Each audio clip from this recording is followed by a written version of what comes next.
Well, I wrote a book years ago called Historical Jesus.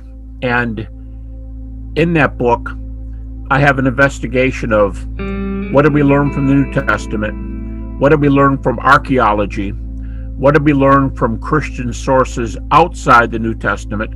And what did we learn from secular sources outside the New Testament? And I put a list together of things we could learn from each of those avenues: New Testament, outside the New Testament, archaeology, and secular sources. And on the secular sources alone, by the way, I came up with a list of 50 to 60 different morsels of information on the life of Jesus and the very earliest church.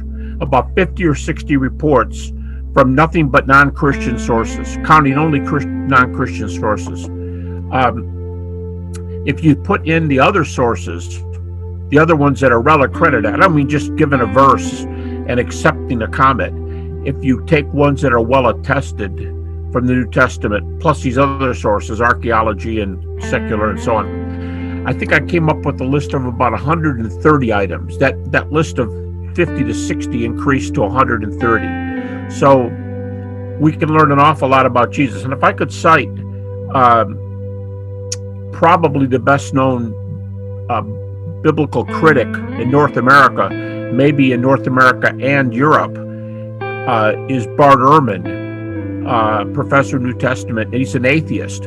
Bart Ehrman says, to his knowledge, of the tens of thousands, or maybe he says 10,000, I'm not sure the number, but of the thousands and thousands of teachers of relevant areas, New Testament, classics, ancient history, some philosophers during that period, world religious experts, he says to his knowledge, of all those thousands of professors teaching in schools around the world that he knows,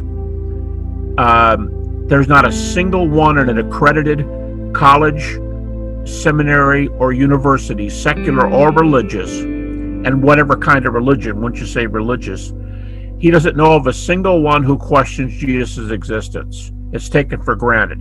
And those, now he does talk about a few critical scholars who doubt or deny Jesus' resurrection, who are well trained, but he says they don't have university positions. They're not teaching. So if you only go for people who are teaching in accredited schools, everybody agrees to the historicity of Jesus because these facts, the 50 I mentioned, and many other sources. For most critical scholars, the two best sources outside the New Testament are Tacitus and Josephus.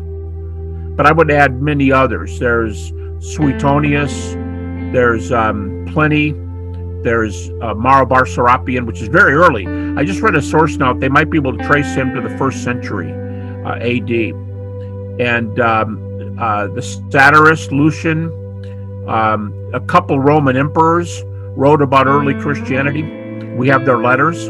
So if you put all those together, we know quite a bit about Jesus. And Josephus is very helpful. He talks about James, the brother of the Lord. And that implies an earlier mention of Jesus, which is also in Antiquities by Josephus. But if this is James, the brother of Jesus, that hooks us up with some New Testament claims about James, but it's secular references. Even questions today about whether James's ossuary has been found and what that would say.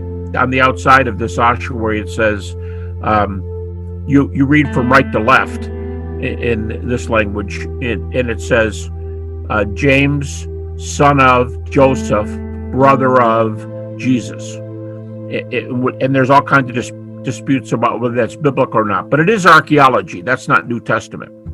Anyway, putting all these together, Bart Ehrman says nobody that he knows of questions or denies the existence of Jesus.